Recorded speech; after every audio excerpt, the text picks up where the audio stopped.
In Romanian, we have a say, give to the bald man a precious stones hat, which is, well, it doesn't translate that well in English, but it is essentially to emphasize just how useless a certain policy or a certain, especially a financial expense, can be in certain contexts. And this whole progressive claptrap with sustainable development goals and all of that is nowhere it is more evident of just how useless it is, and again that's best case scenario when it is useless, than in places like Laos, which seem to have much more pressing and urgent needs to care for. But that is precisely why these measures are evil, because the framers of them, mostly China really, and also Westoid progressives and their useful idiots, they do intend that. That's the evil part of it, and it's still unaddressed, at least at the moment of this recording. But hey, let's hope that by the time I publish this, it will be mainstream conversation. It has happened in the past. Let's explore.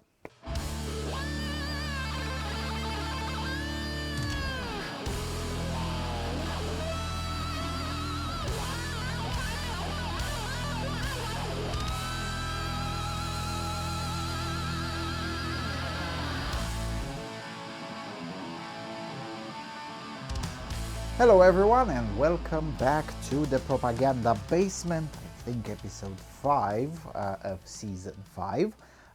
We're approaching the end of the pile of newspapers from Laos, and then we'll head to Latin America, the other side of the planet, but also in the global south, and suddenly you'll see an entirely different type of propaganda. Although, if you are to believe the Chinese shills, they should all be thinking about the same thing, which is to be anti-Western. And unfortunately for the Chinese shills, that's just not true. So yeah, I was saying there's just how evil some of these progressive initiatives are, because ultimately it is colonialism, mostly Chinese, but also Western leftist colonialism. And whether it's intended or not, I think it is intended, at least from the CCP side. The result is pretty much keeping the poor poor, preventing them from developing.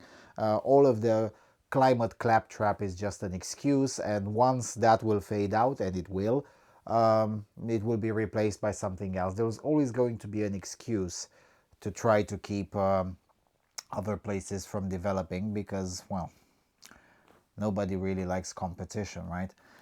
Anyway, so Vintin Times, September the 18th, 2023. Lao-Cuban leaders vow to cement ties. Visiting Secretary General of Lao People's Revolutionary Party Central Committee and President, and his Cuban counterpart Miguel Diaz-Canel Bermudez, have agreed to solidify the long-standing relations between their two countries. The Lao leader led a high-level delegation on a state visit to Cuba on September the 13th to 14th at the invitation of Mr. Bermudez, first secretary of the Central Committee of the Communist Party of Cuba and President of the Republic. I love all of these titles. The visit aimed to further enhance the long-standing friendly relations and cooperation between the parties, states and peoples of Lao and Cuba. Lao Ministry of Foreign Affairs said in a press release. During his visit, the Lao president held talks with Mr. Bermudez, as well as, not Comrade Bermudez? Okay. As well as the president of Cuba's National Assembly of People's Power, Esteban Lazo Hernandez. They're all illegitimate. Prime Minister Manuel Marrero Cruz and former leaders. Leaders from the two sides said they highly value the traditional friendly relations and cooperations between their parties. They agreed to strengthen this tradition and broaden cooperation in various fields. Okay, which are the fields? Laotian president expressed heartfelt gratitude to the party, state, and people of Cuba for the valuable assistance and support extended to Laos during the country's struggle for liberalization in the past and its present national safeguarding and development tasks. In particular, Cuba has provided assistance in the field of human resource development, health, and sports, among others. The leaders briefed each other on socioeconomic developments in their countries. They discussed ways to broaden cooperation in the future and exchanged views on regional and international issues of common interest. The Lao leader reaffirmed the consistent policy of the party and government of Laos toward the party and government of Cuba in their stance on the regional and international stages, including efforts to end the economic embargo on Cuba. The Laotian president congratulated the achievements made by the party, government, and people in safeguarding victorious results of the Cuban Revolution. The Lao leader also congratulated Cuba in its success in hosting the G77 plus China summit. We'll talk about that immediately, which President attended and delivered the speech. Okay, 1 year and a half, 2 years later, Cuba doesn't have electricity, like at all. 20 hours a day and sometimes several days in a row, the island doesn't have electricity, right? Congratulations to the Cuba Revolutionary Party. I think they're called the Communist Party over there in Havana. Congratulations for safeguarding the results of the liberation. Okay, whatever. No more lights are out. That's the result. And that's one of the many reasons why these kinds of things remain mostly for internal consumption, because even the communist leadership in Vientiane knows pretty damn well that this is the case. And even now, and in 2023, and I checked, since then they never visited each other again, because, well, the Cubans can't afford to fly all the way to Laos, and the Laotians are like, yeah, if we don't have to, then we won't go there. In the meantime, again, no electricity, and the communist leadership in Vientiane knows very well that there's not much they can gain from too warm relationships with Cuba, especially if that comes at a price of various secondary sanctions, and not just from the United States, but also from some Latin American countries as well. So I'm just saying it's a risky bet, and they know it, and that's why they're not bothered by it. But the reason the Laotian leader even had a conversation with the commie Cuban leader is because of this. G77 plus China. Final declaration defends developing countries' claims. There you go, Havana. The G77 plus China summit concluded Saturday in Cuba with the adoption of the final declaration that defends claims of developing countries. After two-day debates at the Havana International Conference Center, 100 official delegations agreed upon the significance of science, technology, and innovation used to boost the nations of the global south. Yeah, like the IT grifts that always enrich Chinese contractors, right? At the closing ceremony, the host, Prime Minister Manuel Marrero, stressed that for a few days Havana became the capital of the world and the center of hope. Really? Nobody in Africa, nobody in the West, nobody in Russia, not to mention Oceania. Nobody read this. Nobody cares. Even finding the final declaration requires a little bit of a detective work on the internet. It's not like it's secret, but it's so unimportant that it hasn't been indexed that much. And now we can even look at what has been the result of it, right? So this was in September 2023. So 2 years and something later, nothing came out of it. Kind of like with BRICS, but worse. At least with BRICS, because all of the claims are so ludicrous. At least BRICS manages to maintain itself on the map, and also because of the ongoing, at the moment of this recording, who knows, maybe by the time this hits YouTube this won't be the case, but due to the Russia's actions in Ukraine, the R part of the BRICS made sure that BRICS itself will still be somewhat in the news, especially since last year the summit was held in Russia, and then this year the summit will be held in Brazil.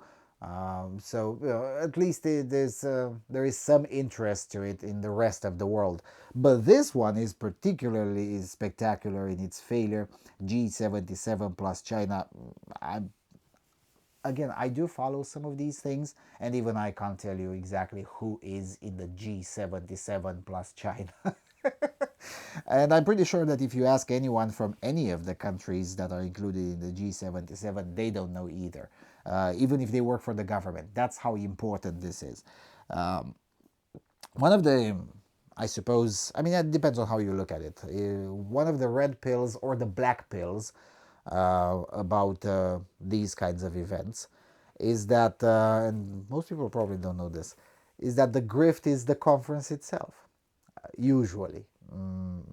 Most of the time, that is the point, to launder some money through that conference to the benefit of the national crime syndicates in some of those attending countries. That is the grift. And of course, it's also to have fun. I mean, why not? National leaders like to have fun as well.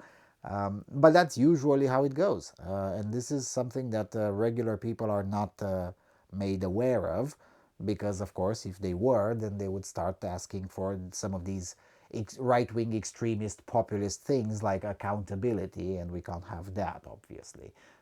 So yeah, the grift is really is the conference itself.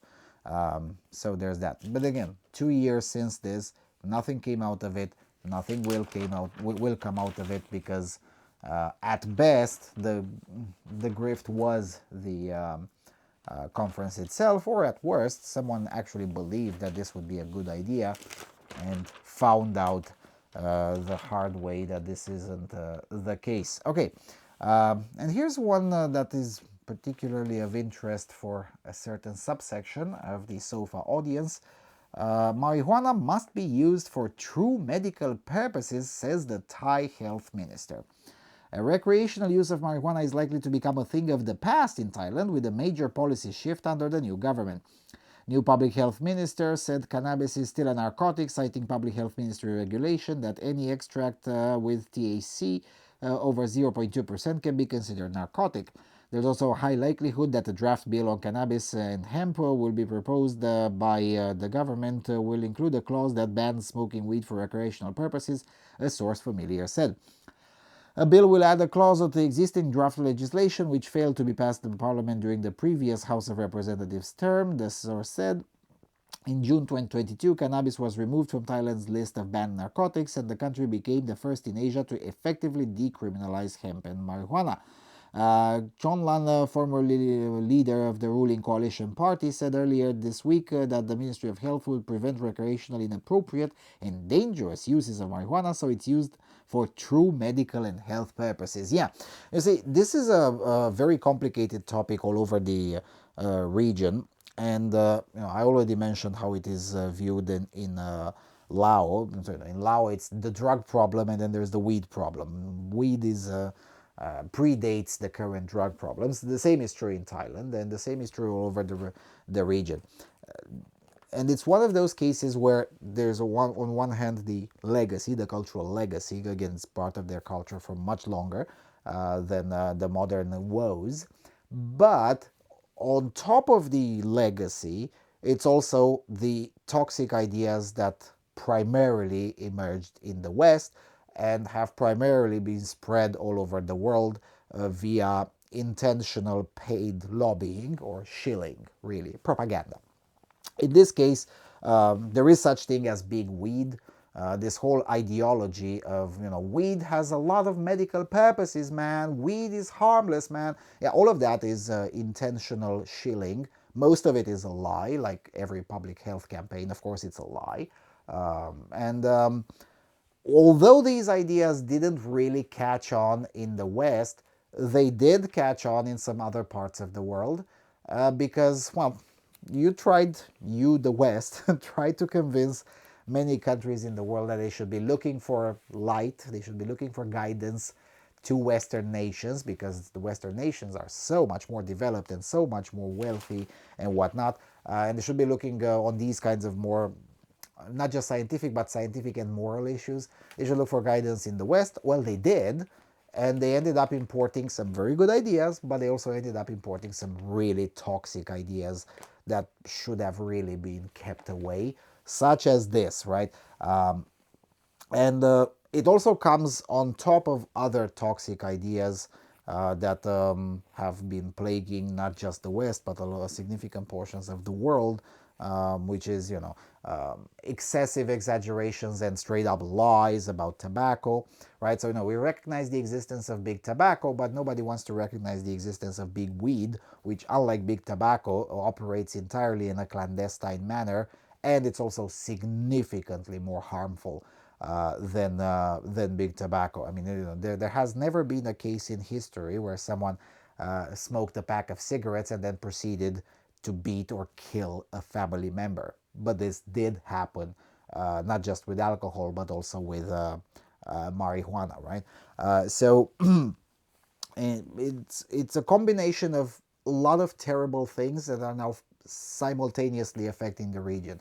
So it's one hand the cultural legacy. Again, weed wasn't seen as a big thing, or at least not negatively, for hundreds of years, really, maybe even more than that. On top of it, you have the crazy idea that there is such thing as legitimate medical use for marijuana outside of very tightly controlled places. There isn't.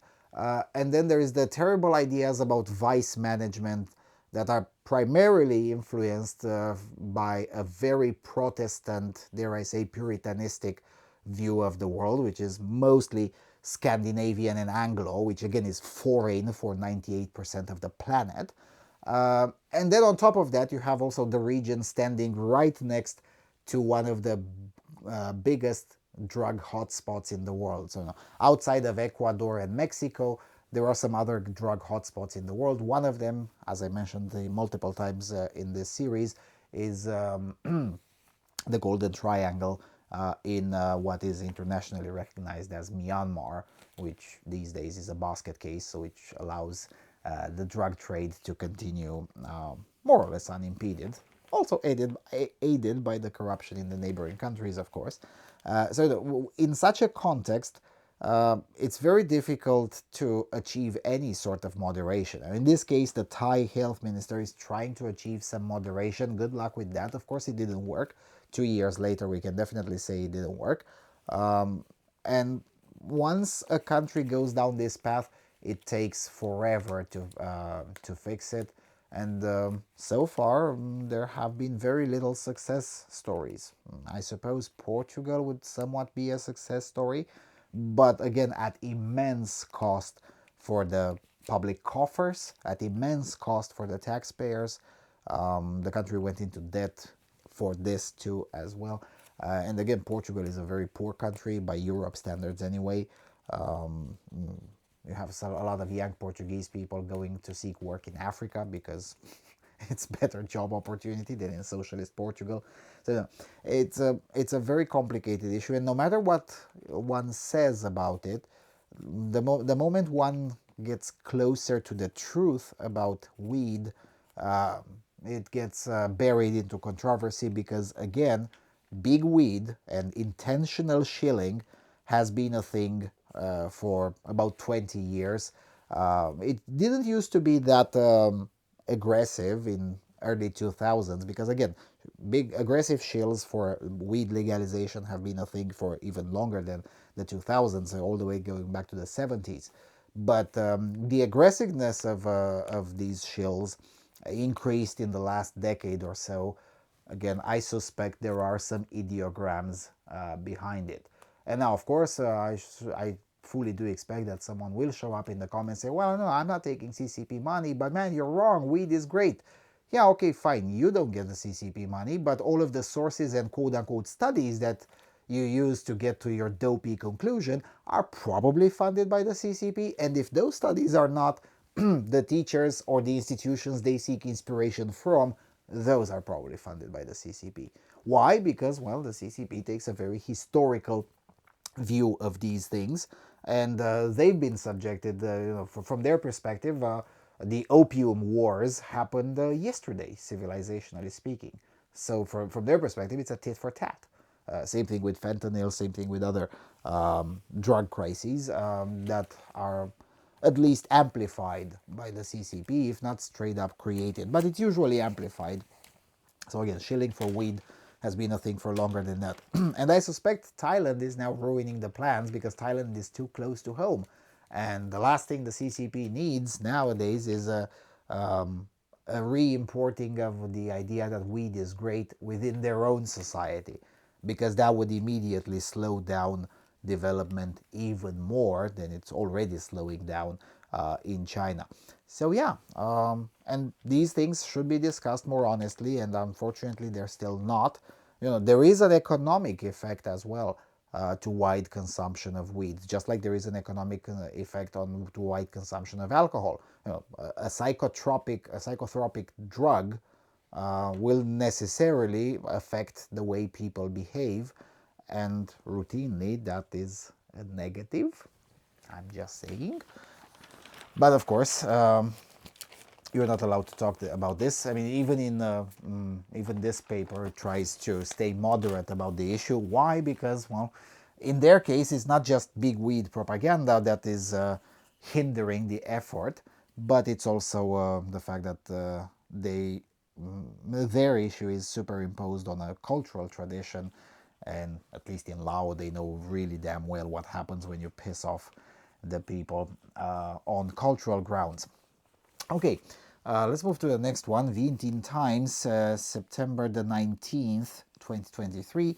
President calls for progress on sustainable development goals, financial reform, innovation to tackle global challenges.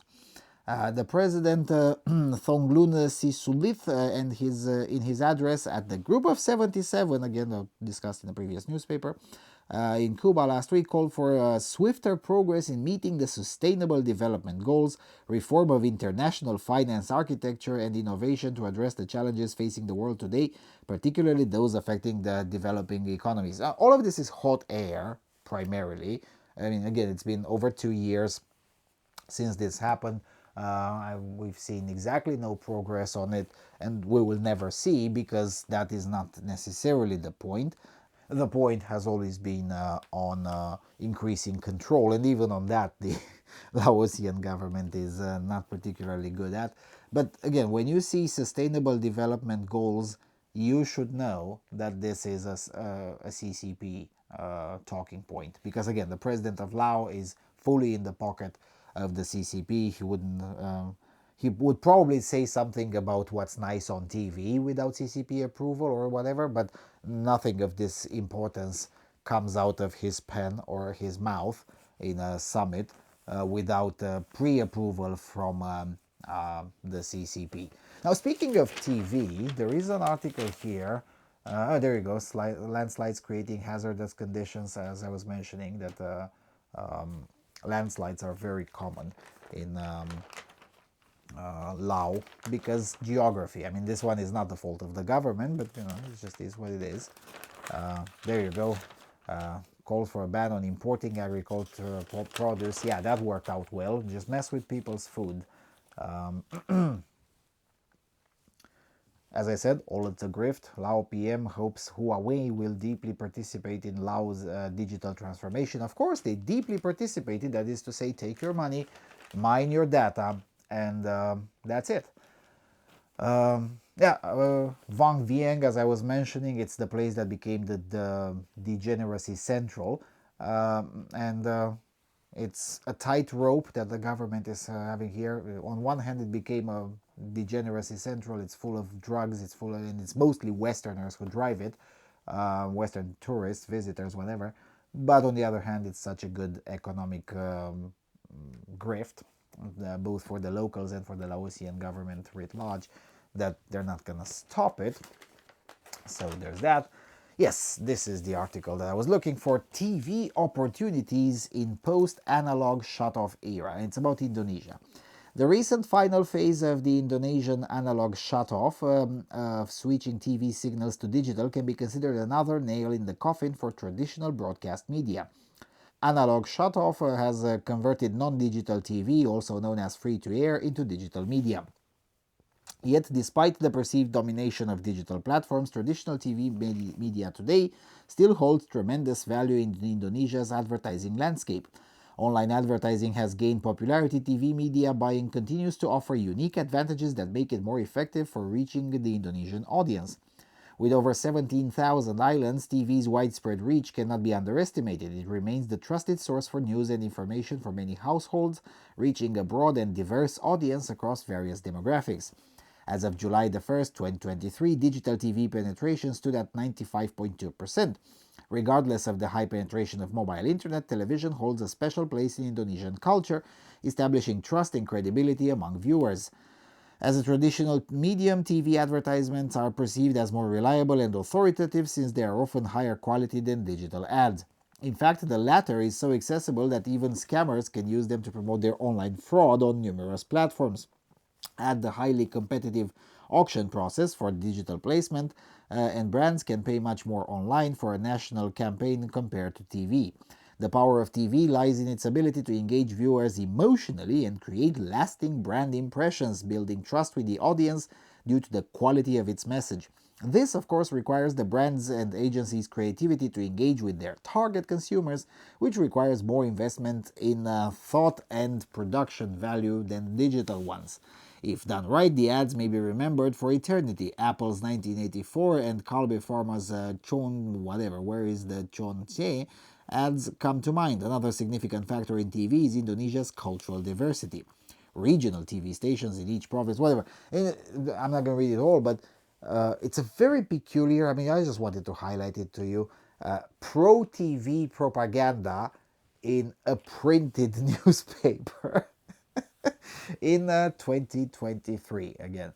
It's really interesting. I remember, I think it was 2023, around the same period, maybe slightly earlier than that, where I made a video when I explained that TV is dead. Now, I was right, the TV is dead, but it's really, really peculiar to see this. Now, admittedly, I haven't been to Indonesia recently, so maybe this author has a point, although judging by the audience numbers that you can find online, doesn't seem like he has a point. But again, I haven't been to Indonesia very recently, so maybe there is a sub-niche somewhere where what this guy says is applicable. But nevertheless, reading pro-TV propaganda is something that I don't think I expected to see, neither in the 90s when TV was really popular and you had newspaper articles written based on what had been on TV the day prior or the days prior, but definitely not in 2023 in a newspaper. Still, pro-TV propaganda. I wonder, does this help with the progress on sustainable development goals? Now, to be fair, there is something to be said, and it's a very technical point. I don't even know if that belongs in this show, but there is something to be said that this whole analog shut off is not necessarily the greatest thing in the world, because, and especially true in places like the Philippines or Indonesia that experience some weird and oftentimes extreme weather phenomena. The analog signal is very much more resilient to unstable atmospheric conditions, whereas the digital signal, yes, it provides much better image quality and much more options, and it's probably more appropriate for the current year, but at the first sign of atmospheric instability, your digital signal is gone, so all you get is a no signal, whereas with analog, the quality of the image drops a little bit, but you can continue to watch your favorite show. So there are some trade-offs there that have probably never been fully explained to people. In any event, to drive the point home about just how misplaced some of these very progressive initiatives are, I'm going to go to the other extreme. So again, Vientiane Times, October 24th, 2023. Talks, treasure, bilateral ties, whatever. Sakumbang Lao gets 66 billion KIP finances for its soft loan scheme to revitalize micro and small medium and enterprises. Okay, fine. And new species of frogs, whatever. And then there's this. Vientiane province named sanitation model with end to open defecation. I'm going to read this in its entirety because it's fascinating. Vientiane province has become the third area in Laos after Borihama-Chai province and the capital Vientiane to be declared free of the unhygienic practice of defecating in open areas. Deputy Health Minister said the declaration was an important step forward and encouraging for everyone in Vientiane province. It shows the common desire among people from all walks of life to change their habits and adopt new and more healthy practices by eating properly cooked food, drinking clean water, and ensuring their home environment is clean. People in the province are living healthier lives than before and will be able to better contribute to Vientiane province's socio-economic development and their own families, which will help more people to live above the poverty line. It also fulfills one of the indicators endorsed by the National Assembly and ensures better use of clean water and latrines.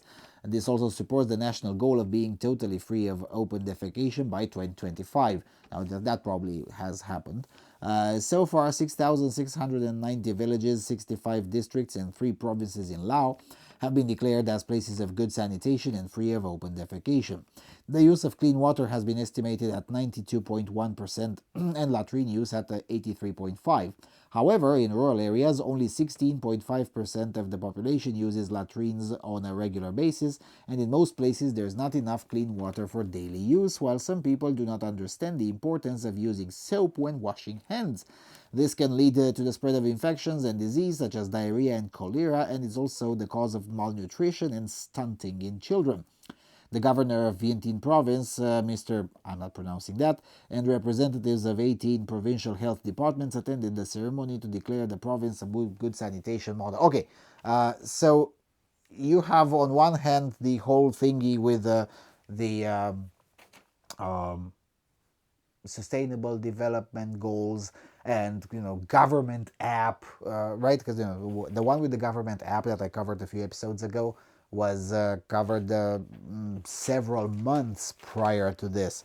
So you basically have places that have routine electricity blackouts. You have places where latrines aren't available, but you have a government app built with Chinese contractors. It's these kinds of things that fuels my rage and should fuel your rage as well against progressive policies, because they are effectively not just a grift, but they're straight up impeding real progress, right? And they're actively harmful. That's basically what I'm saying. Now, of course, when it comes to this particular issue, there is also the very politically incorrect thing to say that while Indochina has had little problems in solving this, really, I mean, because this was an issue in Vietnam as well, and in Cambodia, and all of the Indochina. The way they solved it, they just built more latrines. That's it. So, it was a logistical issue. But then you have other places, such as the Indian subcontinent, where the issue is not logistical. The issue is cultural. And of course, once you mention that, then you also have to necessarily admit that not all cultures are created equal and not all cultures are equally valuable. And once you say that, you get into far-right territory these days, or maybe not. Maybe things have changed. But nevertheless, it's worth noting that this is, or was at this point, like we can certainly start using past tense, this was a logistical issue. Same thing in Cambodia. I mean, in Cambodia, there's even ads about a place, whether it's a gas station or a supermarket or especially a bar, that it even explicitly says that it has a toilet available, and there's even rankings on those, on how clean they are. And at first it may sound or even look weird for a visitor, but then you realize that they plummeted the issue of open defecation almost overnight. I mean, it took just several months. As soon as the logistics was solved, the issue kind of solved itself. It didn't require heavy fines or too much persuasion. As it turns out, in most places, if something can be solved in a cleaner fashion and more comfortable fashion, then it will be, as long as you don't try to impede it with crazy ideas. Crazy ideas such as this, right? So, on one hand, you have this issue, and then right underneath it, strengthen gender equality in healthcare. Really? So you're going to employ more male nurses? No, of course not. Lao will continue to promote gender equality in access to healthcare and special education and sexual and reproductive health. Oh, there you go, depopulation, because that's really what this means. This was the message from Deputy Prime Minister when addressing the National Conference on Population and Development. How did I know? Greater access to healthcare services and advice will help reduce early marriage and early pregnancy among young people, which in return collapses the fertility rate of the whole nation. That's the result. Laos has the highest proportion of early marriage and early pregnancy in the ASEAN region, according to UNFPA. Yes, but all four of them actually have pretty low prevalence, so the highest in a very low area. The promotion of gender equality also includes investing in adolescent girls to achieve zero preventable maternal deaths. Okay, that's actually very rare anyway, but it doesn't matter. It doesn't have to be true. That's the thing. Again, because it's from UNFPA, I will assume that it's all in bad faith, because there hasn't been anything good coming from UNFPA in decades. It's mostly in bad faith, and the purpose is depopulation. It's really that simple. So it's the kind of propaganda that you can sometimes see it in Europe as well, but these days is more focused on the developing world, because rather than admitting that some of these ideas were just straight up wrong and bad and terrible for our societies, instead of admitting that, the more likely position is to, no, let's just spread the same terrible ideas to other peoples as well. Sure, they've done us no harm, but we're still going to expose them to terrible ideas just so we're even. But hold on a second, it's not their fault. I mean, as communist as the leadership of Lao is, they're old school communists, and old school communists actually didn't have these kinds of crazy ideas. So there's that. And you may even recognize some of them, because again, this is a communist government, but they also don't have these kinds of ideas until recently. There you go. In addition, comprehensive sexuality education will be integrated into school curricula nationwide. This will go down well in rural Lao. While population data will be used for policymaking and programming finalization, including the National Population and Development Policy and the National Plan of Action for the Prevention and Elimination of Violence Against Women. Yeah, this sounds Laosian, right? No, it is a Protestant left-wing American idea being forcibly shoved down the throat of Laosians for no other reason than grift, really. And really grift. I mean, and probably hatred as well. Investing in life skills and comprehensive sexuality education and delaying marriage and pregnancy until adulthood. Let's not forget that under the UN, you're not an adult even at 19. I mean, I'm serious. In UN statistics, a 19-year-old having a child is recorded as a child pregnancy. I'm serious. A 19-year-old getting married is considered a victim of child marriage. So, what they mean by adulthood is delay marriage and pregnancy so late that you are no longer able to have 5 children. That's really what they mean.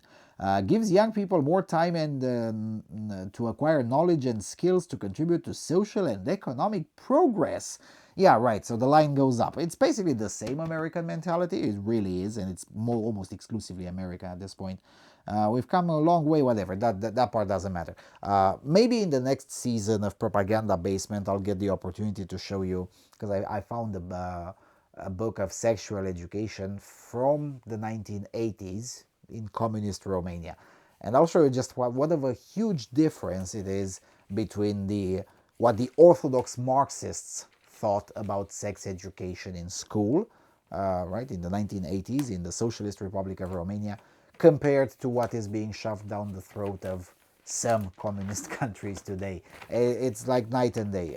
It's entirely different, mostly consistent with the rift within the left itself, right? The Leninist left being very much pro-degeneracy and anti-natalist, and the Orthodox Marxist left, which is either indifferent or pro-natalist, right? So there's that. But yeah, so no, you still have some instances of open defecation as a result of poor logistics, and some of it it's a bit of an exaggeration, but then again, public health always comes with it. There is some rare cases of intentional stuff, but it's mostly poor logistics. But then you spend a lot of money developing an app with the CCP, with Huawei and whatever. That's basically how all of this grift tends to function in reality. Alrighty, we have just 2 more papers, which we'll cover in the next episode, and then start slowly preparing y'all for Latin American propaganda. But until then, thanks a lot for watching. Don't forget to subscribe. Please do consider becoming a member if you like these kinds of videos. And I'll see you next week on the Freedom Alternative. Cheers.